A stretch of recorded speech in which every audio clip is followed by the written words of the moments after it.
Clubhouse saison 2012-2013, c'est reparti ici et nulle part ailleurs du mardi au vendredi à 19h15 pour tout savoir, tout connaître de votre équipe préférée. C'est un vrai plaisir de vous retrouver et je vous propose tout de suite de feuilleter le sommaire de cette émission. Dans quelques instants, Marc Planus et Yaroslav Plazil seront sur ce plateau. Nous évoquerons les bons débuts des Marinés Blancs en championnat et la prochaine échéance avec la réception de Rennes dimanche à 17h, stade Chabandelmas. Candice sera également parmi nous avec une toute nouvelle rubrique. Vous le verrez.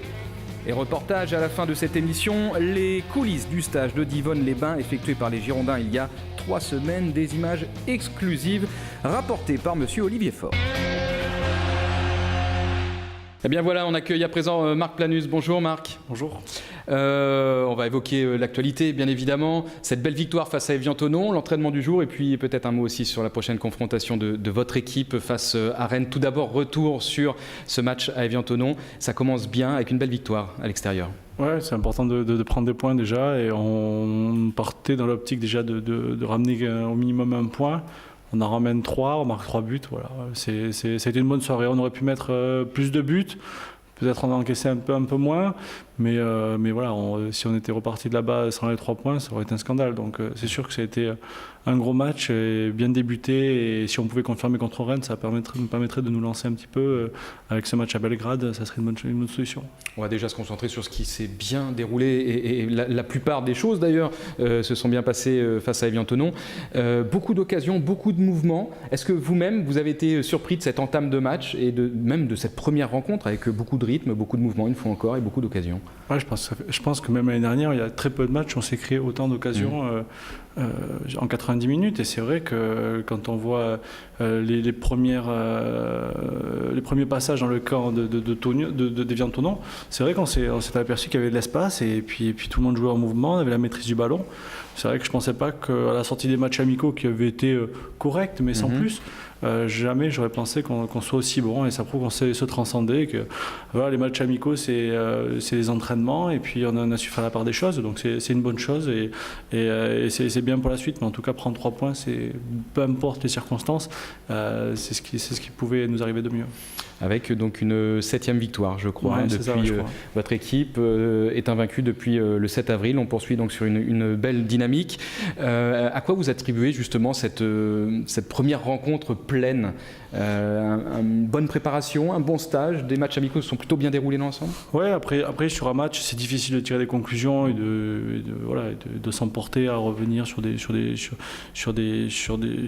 choses qui sont passées durant la préparation, mais je trouve que c'est dans la continuité de ce qui se passe depuis un an. Voilà. L'année dernière, on avait démarré timidement et puis on est monté en puissance. Il n'y a pas eu de chamboulement dans l'effectif.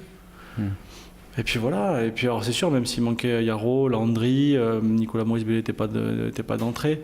Ça prouve que tout le monde travaille et que quand on fait appel aux joueurs qui jouent un petit peu moins, on ne voit pas de changement parce que tout le monde est impliqué. Et puis il y a une joie de vivre et c'est sûr que quand les groupes ils vivent bien comme le nôtre, automatiquement, on a un peu plus de chances d'y arriver. Alors c'est aucune garantie, mais ça augmente les chances. C'est un bon atout, effectivement. Ouais. Ça se traduit aussi sur le terrain et ça s'est vu notamment sur cette rencontre. Des joueurs qu'on avait un peu moins vus la saison dernière, Faïd, Ben Kalfala, Grégory Sertic, Henri Cévé, qui rentraient de temps en temps et qui ont profité de cette intersaison. Des absents, des blessés aussi pour, sinon changer la donne, du moins offrir d'autres possibilités. Bien sûr, compliquer les choix de Francis Gillot. Ils ont toujours bien bossé à l'entraînement. Voilà, tôt ou tard, on sait que la roue elle tourne. Peut-être que ce sera leur saison.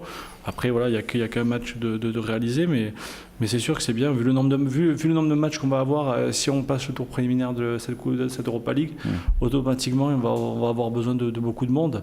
Il y aura des blessures et c'est bien si on sait que tout le monde est compétent et peut prendre la place de certains cadres. C'est une bonne chose pour le club, ça c'est sûr.